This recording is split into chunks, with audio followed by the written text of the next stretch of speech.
After the bus tour, we're heading to see the amazing animals of the world show in Asia. So let's go! Asia has a lot of different species. And now I'm on a Dotto train that's so fast, my cap is nearly flying off. I'm so excited to go to the amazing animals of the world. And right now we're passing Explore Village 3, which we were going on. So we're going to Asia, and they have a lot of species. Oh, and look, I found another Dotto train. It's so bumpy on the Dotto train.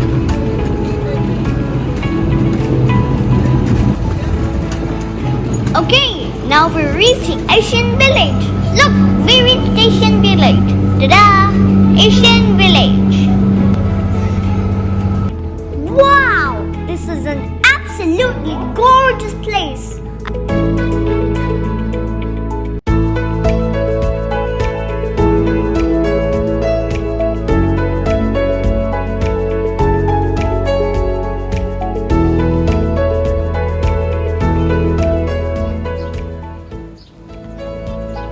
It's pretty hot outside, but now I'm cool thanks to these evaporation systems they have here.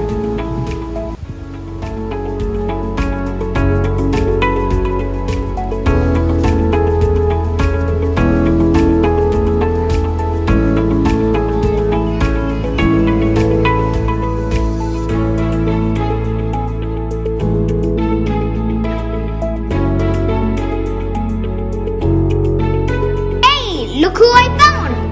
It's a Gibeon! They're so cute! What are you doing? Are you tired? What are you sitting there? Are you scratchy? Why are you saying shame, shame? Shame, shame to who?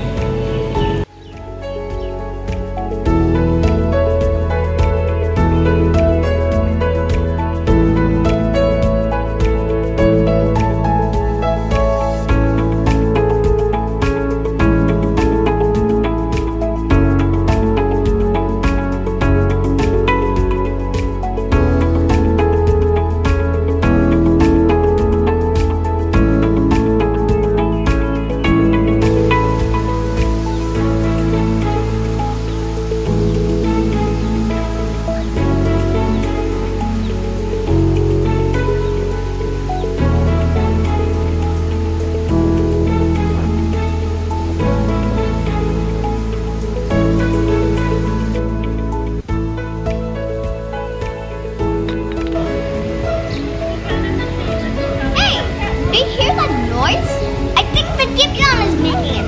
Let's go check.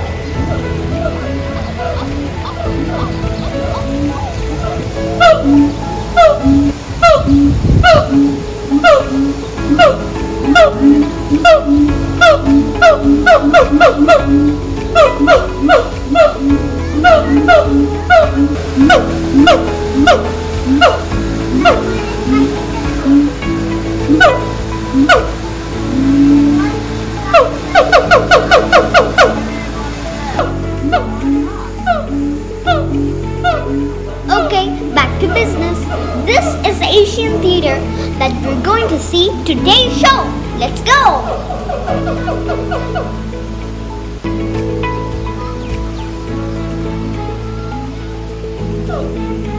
I'm in front of Asian Theater and let's get in. This is the place that the show is gonna happen and I'm so excited. Are you excited? Then enjoy with me.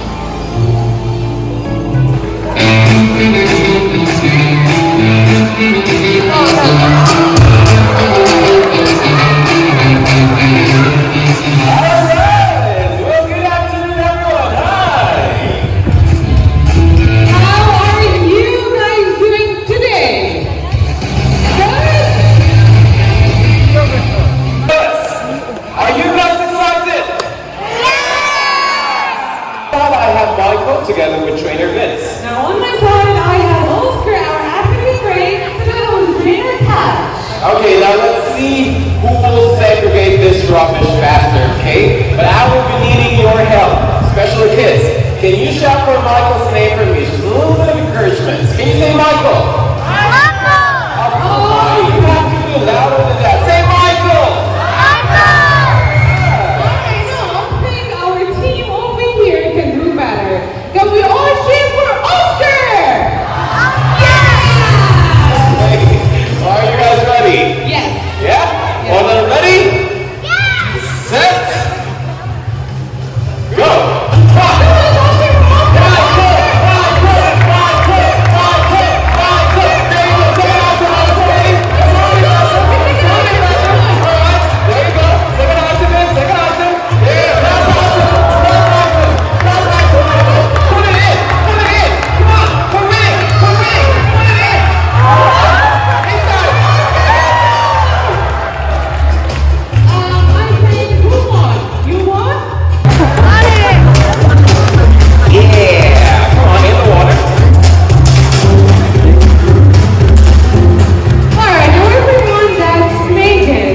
being forced to interact with paying customers. Yes. Now everyone, all birds are semi-aquatic mammals, which means that these animals can live both on land and in water. But they spend much of their time in the water searching for food, so their diet has more of fish and shellfish. Alright, well, the number is a little audience for now. Thank you very much, guys, everybody. Give them a round of applause. From Malaysia.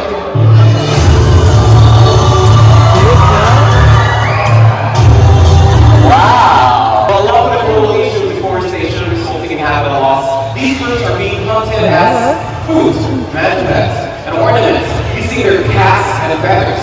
While the bird is not yet considered as endangered, it's very sad to think that they have been decreasing in number. That's not good.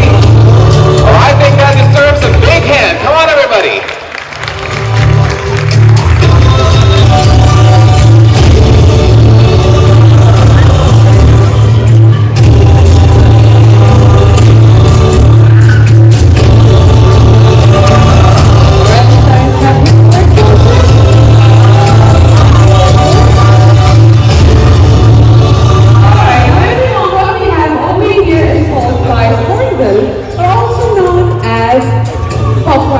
That comes all the way from New Guinea. Now right now, say they very different because white hornbills are dimorphic, which means it's so easy to see the difference between male and female just by looking at their color.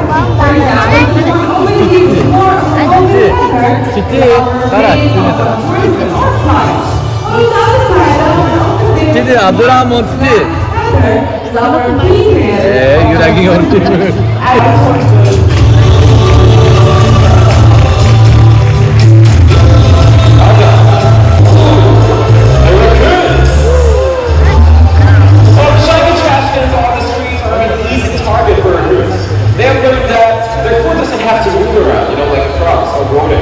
They just have to sit still and wait for the rubbish to come. That's correct, but here's the thing. People we don't like our trash to be messy. So what we do for the raccoon is either boom, shoot them, or even worse, poison them. Not knowing that the main diet for raccoons are rodents. So, if we kill raccoons, we're going to have more and more rodents. Now can you see what he's doing right now? The one positive thing about raccoons is that they seem to wash their food before they eat it. That's why some people also call them the washing bears. Okay, now Coco, whenever you're done, thank you so much. Alright, checking the water again. Okay, right here. There you go, everybody. Have a round of applause for raccoons. This is indirectly harming the birds of prey or the raptors. Now, if you want to see more raptors, we have a birds of prey show later, okay? Now, everybody, let's all welcome Malik, our griffon vulture.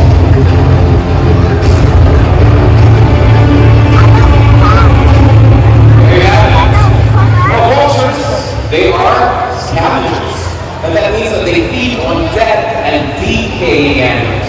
So, if they fed on a poison animal, that means they'll try after. That's right. But we don't want that to happen. Let's say that vultures are keystone species on maintaining a healthy ecosystem by scattering their animal carcasses lying on the ground. One manufacturing group has demanded why do vultures have very long bald heads, and that's for two main reasons. First is to keep themselves clean after combing their head inside a carcass or their animal. Second is to control the body temperature by moving from warm to cold air. But for now, everyone is our hands together. We're riding our great. Let's go, guys. And there we go. Crash landing. Okay. Are you okay? I think it's okay.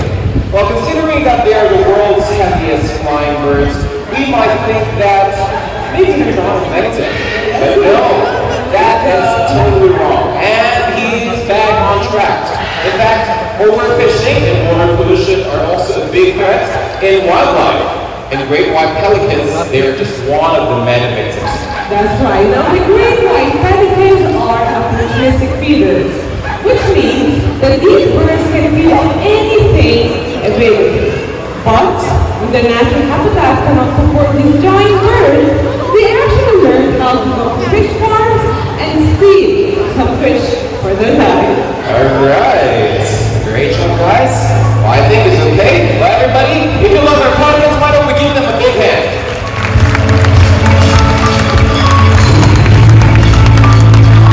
Check this out.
Monday.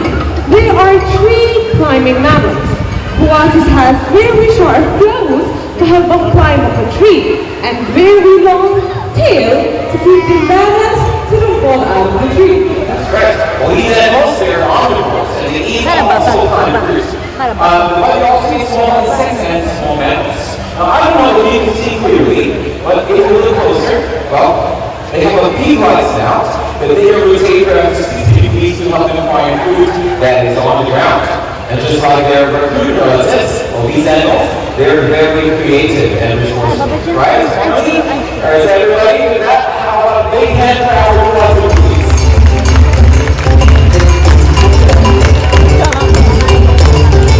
Okay, now, looking at the Coati Monday. Nice, well, here are our corgis. Well, having a dog as a pet will give you great companionship and a happy life. Watch this.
And in there are pets who are wanting to capture for everyone. Is he Max?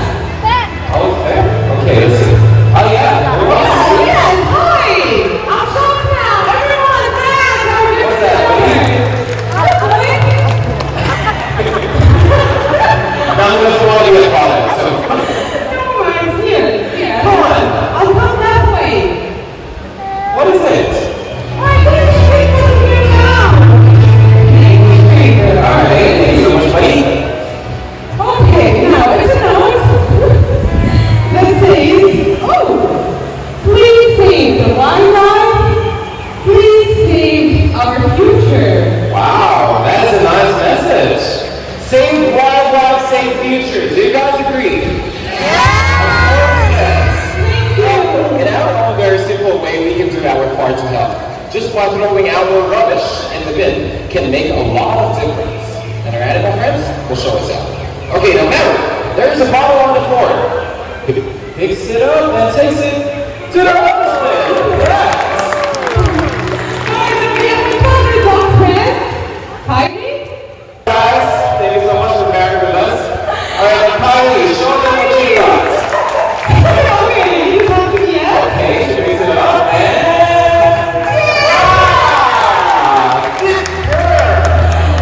Hey everyone, our animal friends can do this. I think so can we. Since we have done so much about these beautiful animals, it's your turn to go outside. On behalf of myself, my co-presenter Jay, our beautiful animals and the creators, we would like to thank you so much for joining us here today. Yeah, now we do hope you enjoyed the show, and we hope that you guys are having a great day. Only here at Bali Safari. Good night, everyone!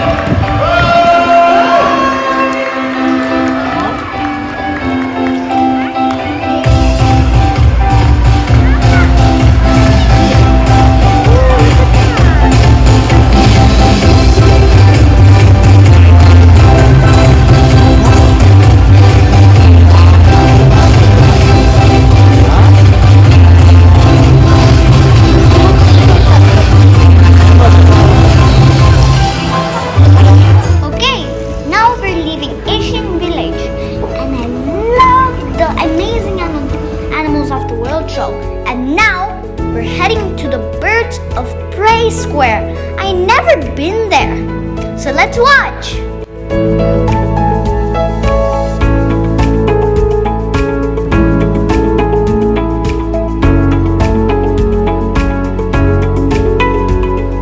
Now we're at the Birds of Prey show, and it's going to start. So let's watch.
golden eagle. Did you know that golden eagles are formidable hunters? They are large and powerful enough to take down an adult deer. But these guys are known to mainly feed on small mammals. You know, their talons have the strength to crush the skull of their victims.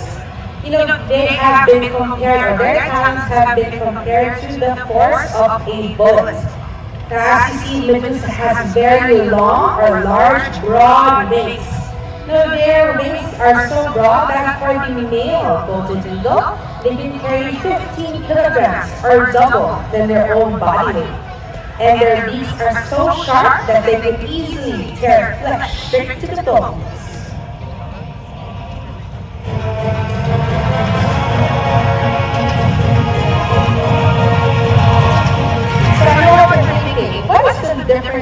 a bald eagle and a golden eagle.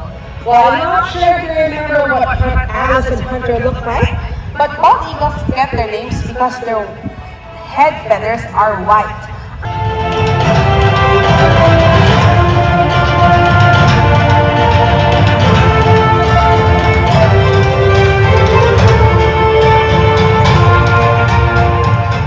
This is Alice, our female subadult bald eagle, and over there is her nest. You know, bald eagles make their nests where they can find their basic needs: daily food, water to drink, and of course, very importantly, forest trees so that they can nest upon them. You know, speaking of their nests, did you know that bald eagles make the largest nests out of any birds of prey? Here's how big it is. It can be 3 meters in diameter, 4 meters in depth, and can weigh as much as 1,000 kilograms. Do you know how big that is? Well, it's so big that 10 people can fit inside comfortably. Imagine that. That is so big.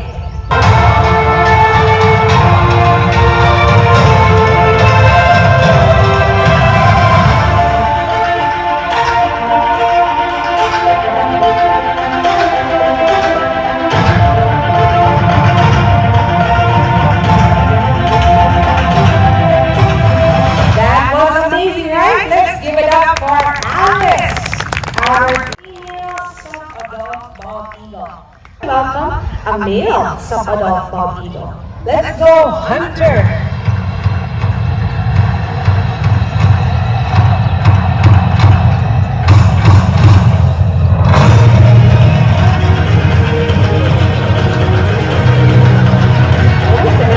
Let's go.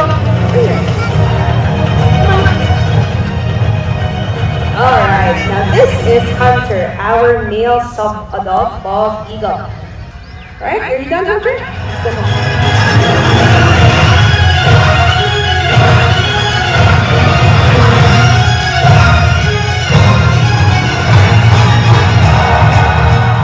Alright, now.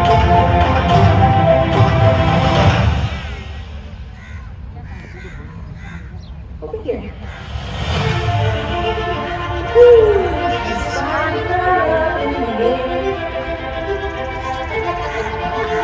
And back to her nest. Amazing, right? So let's explain that. Why?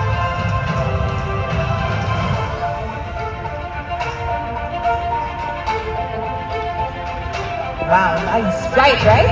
Did you also know that bald eagles are also known as sea eagles? That's because their primary diet is actually fish. But they don't actually go diving to look for fish. What these guys do is they will skim the surface of the water, and once they spot a fish, that's when they will use their really powerful talons to grab onto the fish, while the fish is on the surface of the water. Okay, those who said the owl, you are absolutely correct.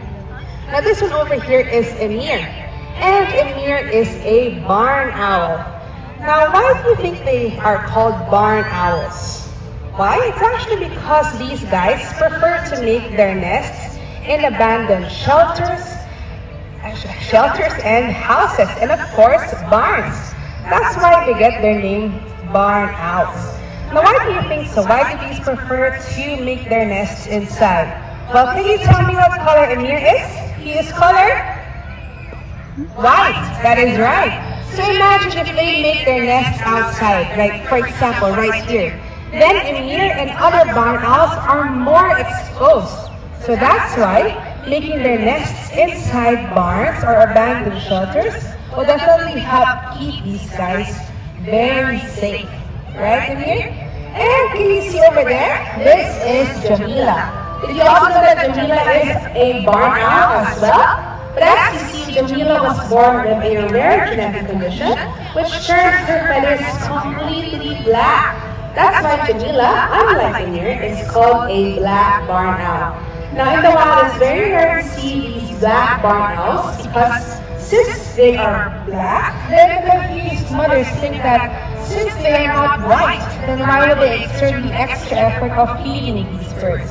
But luckily here in the Safari, Jamila is very healthy and as strong as a regular barn owl.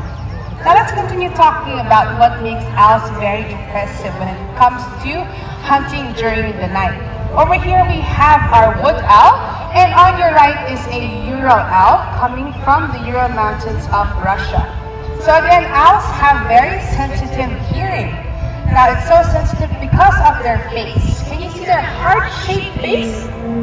Now that is what we call a facial disc. That works as an amplifier so that it makes the sound much louder. Secondly, owls have lobed ears, meaning one ear is higher than the other. Yes, you're very excited today, Junior. And of course, owls have very sensitive eyesight. It's so sensitive that they can actually hunt in complete darkness. Amazing, right? How about we give a big round of applause to our owls? Thank you so much.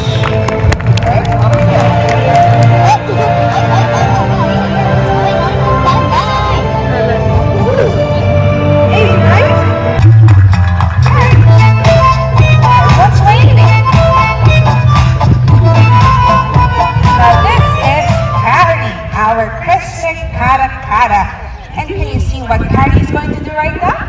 Carrie is flipping stones to find food that is hiding underneath. Did you know that these guys are members of the falcon family? And even though they're members of the same family, caracaras are very different, both in shape and in habit. I think there's some more there, Carrie. Is there? Over here, Carrie.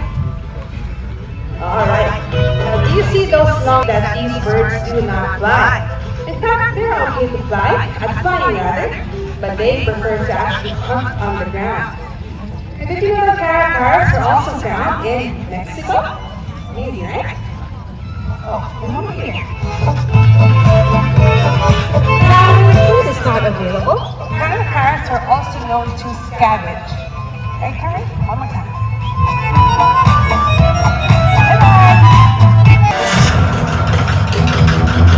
Here we go. Now this is Charissa, our turkey vulture.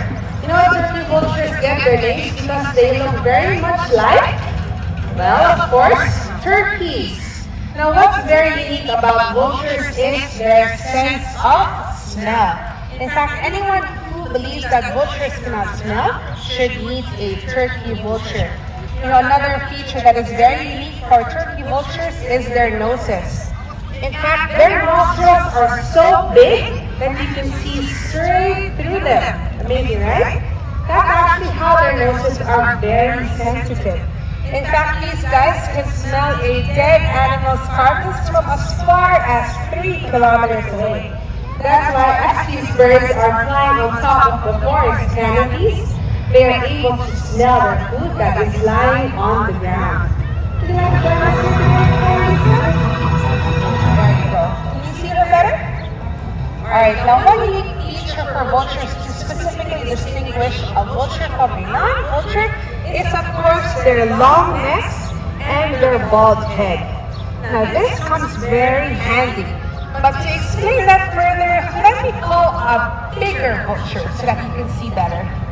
Let's go Buzzy! Yes! Today, Buzzy? Over here, Buzzy.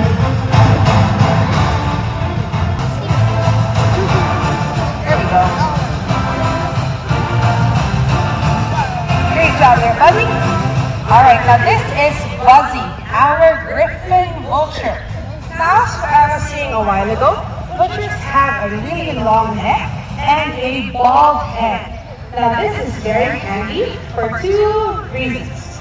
Number one, of course, these guys hunt in the desert. So having a bald head will help keep their bodies regulated very quickly. And these guys are, of course, scavengers.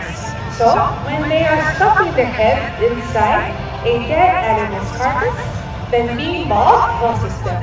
And it can be very devastating if these birds disappear. Now, although they have the reputation for being bald, filthy and ugly scavengers, the truth is vultures make our world a much cleaner place, and they must be appreciated for doing so.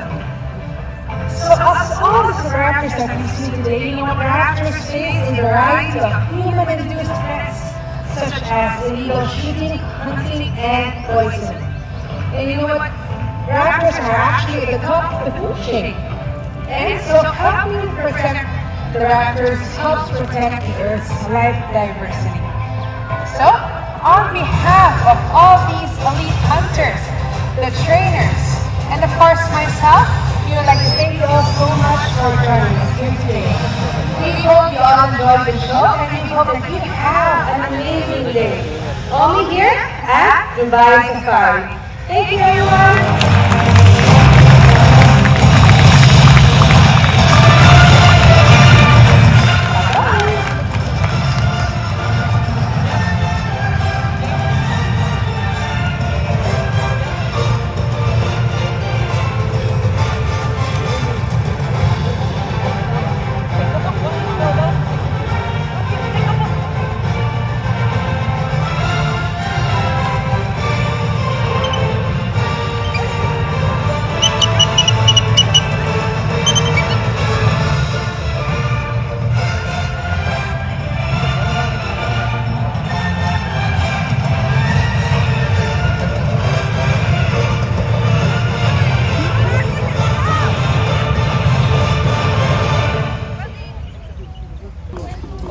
Woohoo! Finally, we got a super taxi. Whoa, I'm going backwards! Woohoo! By the way, the Birds of Prey show was amazing! All the vultures, eagles, the golden eagle, that was my favorite, and the bald eagle. And now we're heading to African village. So see you there!